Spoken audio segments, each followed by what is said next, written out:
Nous allons voir dans cette vidéo un bref aperçu concernant la loi normale.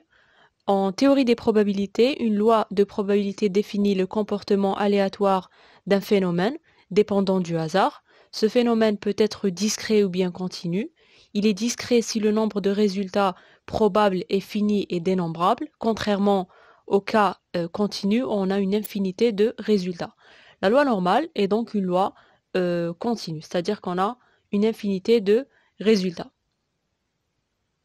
Donc c'est une distribution de probabilité continue. Elle dépend de deux paramètres, donc on a mu et sigma au carré. Le mu c'est la moyenne et en théorie des probabilités, la moyenne ou bien l'espérance mathématique d'une variable aléatoire réelle est intuitivement la valeur que l'on s'attend à trouver en moyenne si on répète plusieurs fois la même expérience aléatoire. C'est aussi une distribution gaussienne, on l'appelle aussi la loi de Gauss ou bien la loi de Laplace, en référence aux deux mathématiciens, astronomes et physiciens qui l'ont étudiée. Sa représentation graphique ressemble à une courbe en cloche, c'est aussi un graphe qui est symétrique, comme on le voit ici.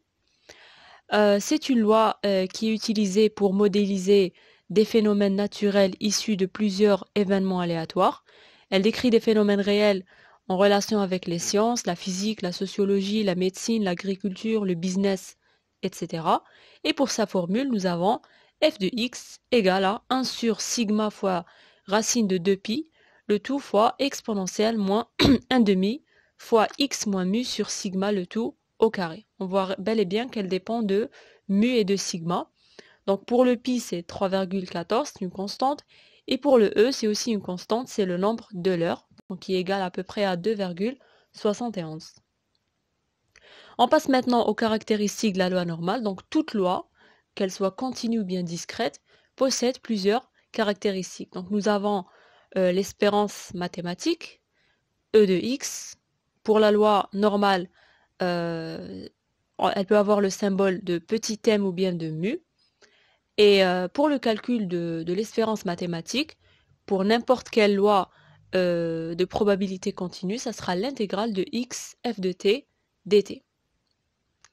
Pour la variance, v de x ou bien sigma au carré, donc sigma c'est l'écart type, v de x, ça sera espérance de x au carré moins l'espérance de x, le tout au carré. Donc on peut appliquer aussi ces lois pour le calcul de l'espérance de la variance pour n'importe quelle autre loi continue, donc la loi exponentielle, uniforme, etc.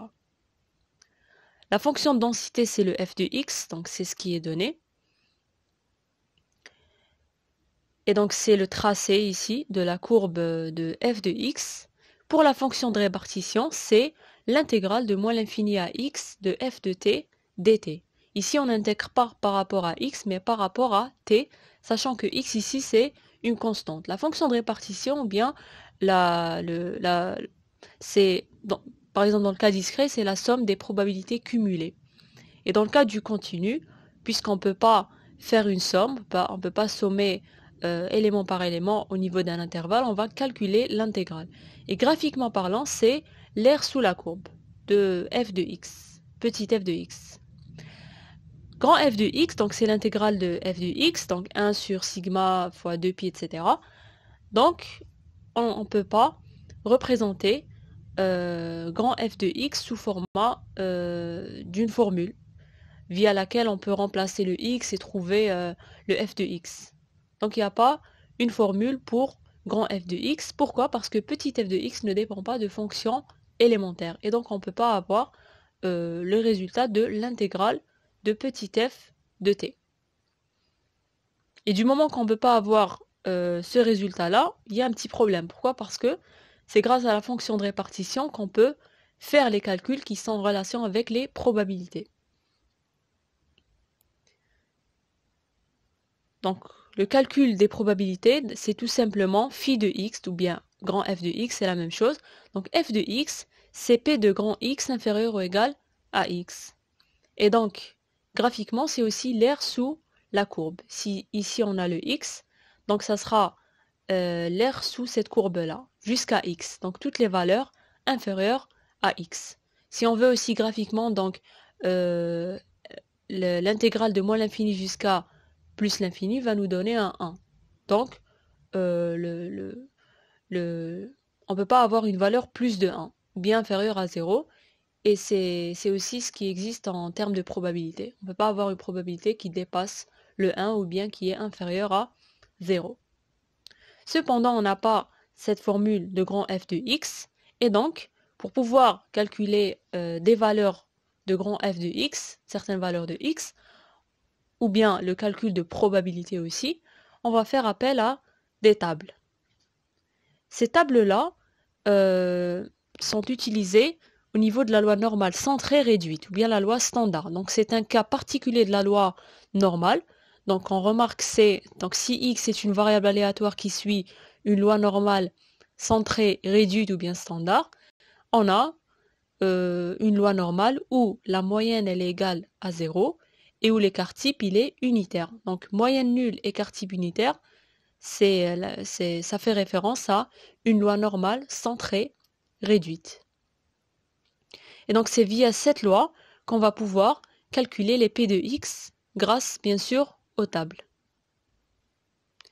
Et donc si on veut calculer P de x inférieur à A, un chiffre, on va directement lire à partir de la table. On verra par la suite. Maintenant, si on veut calculer P de x supérieur à A, ça sera 1 moins P de x inférieur à A, ou bien 1 moins F de A. Et donc ça aussi, on peut le déduire graphiquement.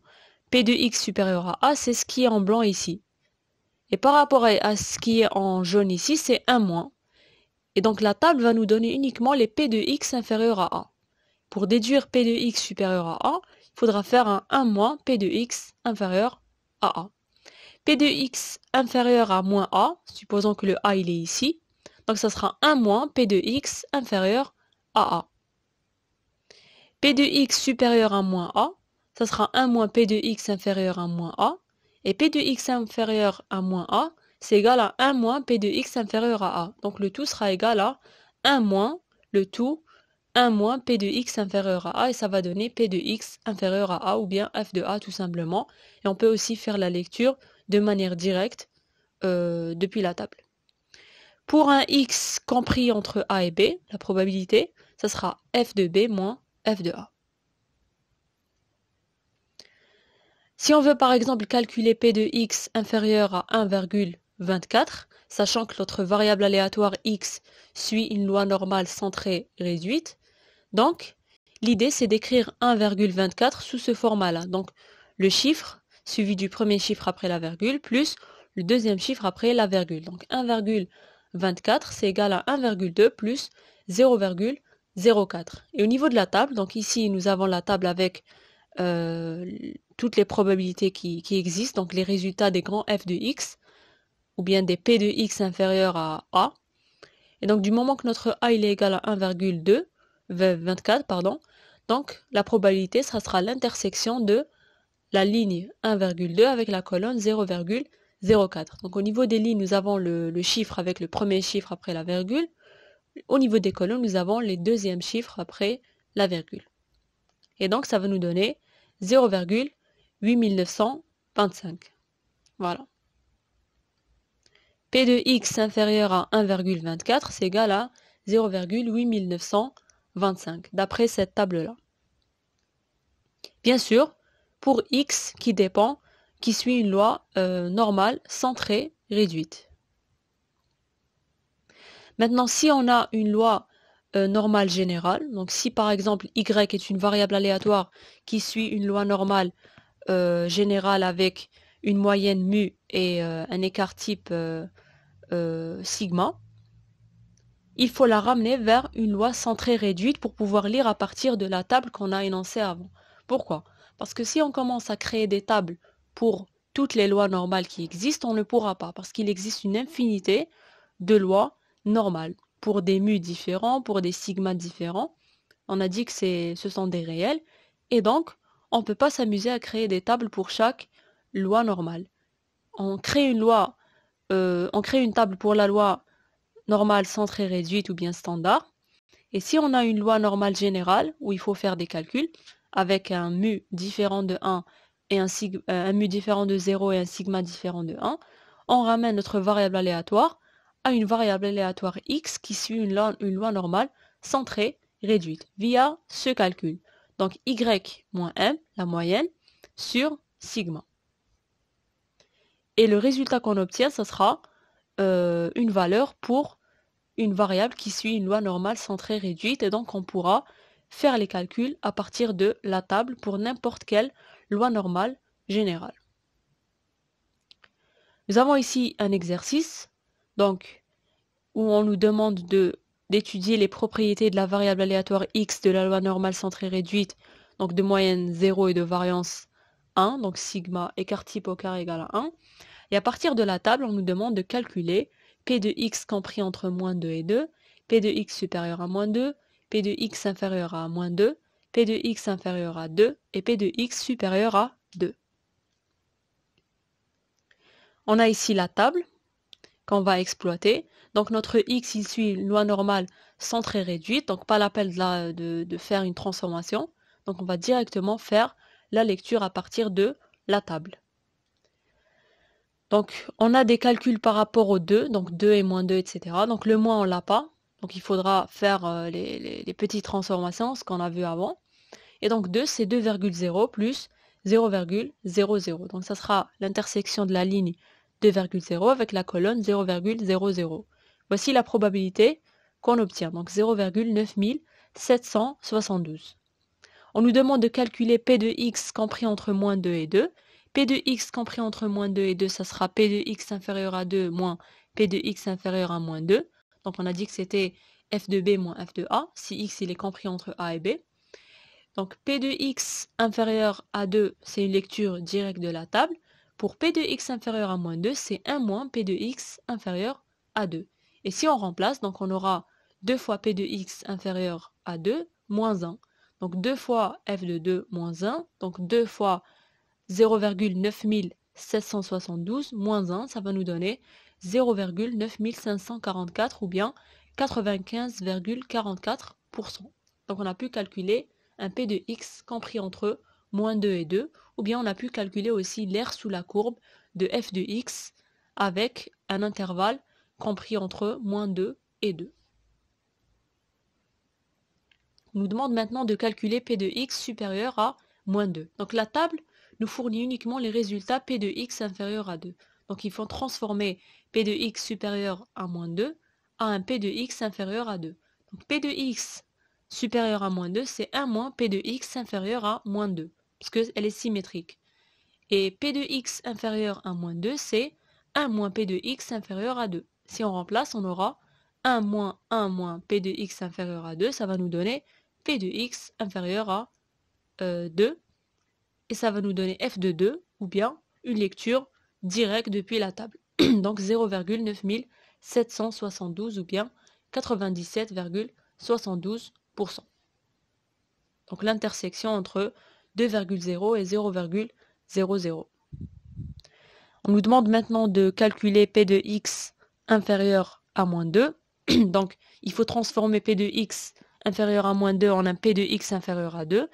P de x inférieur à moins 2, c'est 1 moins P de x inférieur à 2.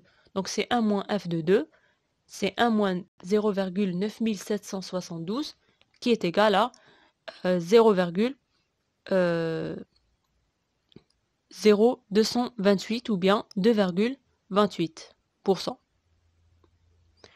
Pour P de x inférieur à 2, c'est directement f de 2, c'est une lecture directe depuis la table.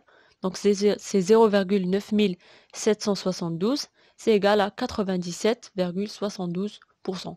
À noter aussi que ces chiffres ne sont pas vraiment, ne sont pas exacts, c'est-à-dire qu'il y a encore des chiffres après la virgule. C'est égal à peu près, voilà.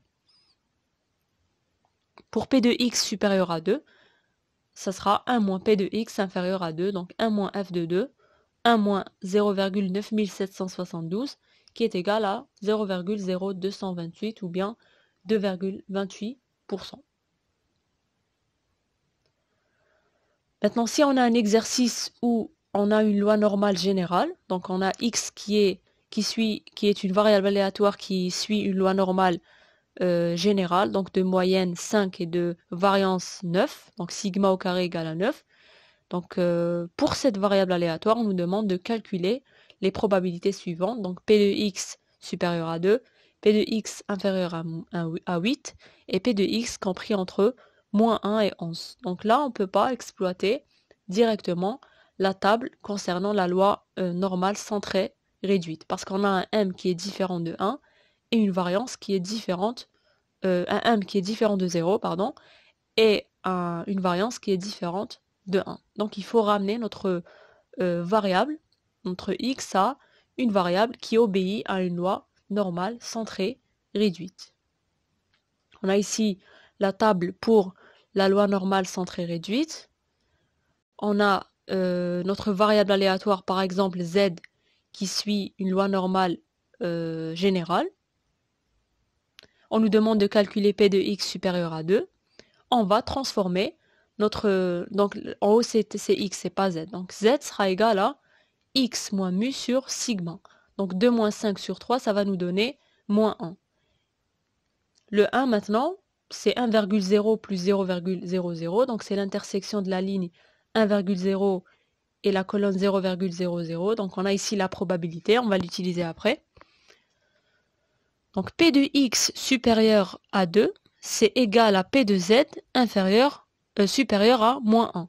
Donc le z est une variable aléatoire qui suit une loi normale centrée réduite, tandis que le x est une variable aléatoire qui suit une loi normale générale. Donc en haut c'est x ici, c'est pas z.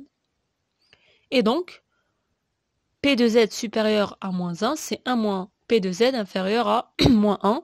Donc c'est 1 moins P de z inférieur à 1. Et donc c'est directement P de z inférieur à 1 ou bien f de 1. Et donc, ça sera une lecture directe depuis la table. Donc c'est 0,8413 ou bien 84,13%.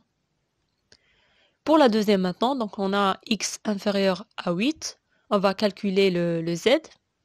Donc z, ça sera x moins mu sur sigma. Donc 8 moins 5 sur 3, ça va nous donner un 1. C'est toujours le même 1, c'est toujours la même intersection. Donc P de x inférieur à 8, c'est équivalent à calculer P de z inférieur à 1, sachant que z est une variable aléatoire qui suit une loi normale centrée réduite, tandis que x est une variable aléatoire qui suit une loi normale générale, donc de moyenne 5 et de variance 9. Donc P de x inférieur à 8, il est égal à P de z inférieur à 1, et il est directement égal à f de 1. Donc on va lire directement depuis la table, donc c'est 0,8413 ou bien 84,13%. Pour le dernier exemple, donc on nous demande de calculer un P de x compris entre moins 1 et 11, et donc il faut calculer le nouveau, le z, donc le z1 et le z2.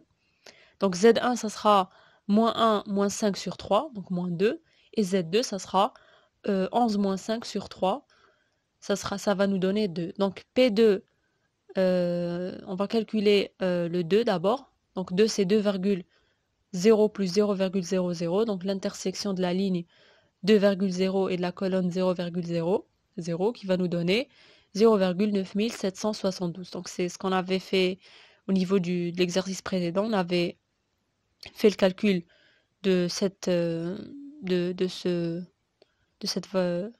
cas-là.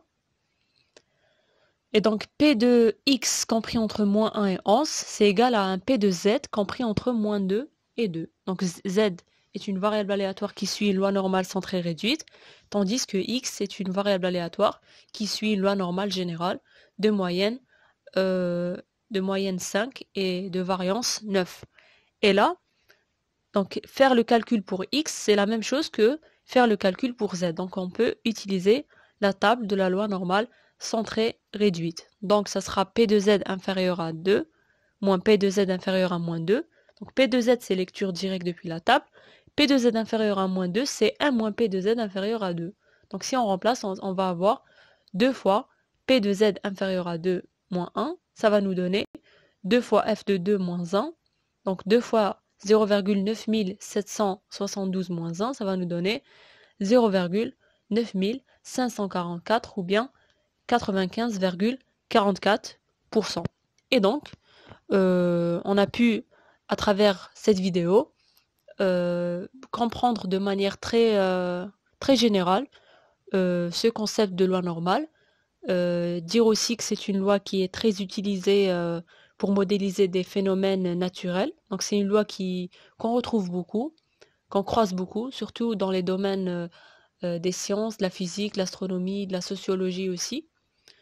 Et on a vu aussi les principales caractéristiques des lois de probabilité, donc la variance, l'espérance, la fonction de densité et la fonction de répartition. Le problème, c'était le calcul de la fonction de répartition, parce que si on pouvait calculer la fonction de répartition, on aurait directement remplacé au niveau de la formule pour trouver les p de x inférieurs à a.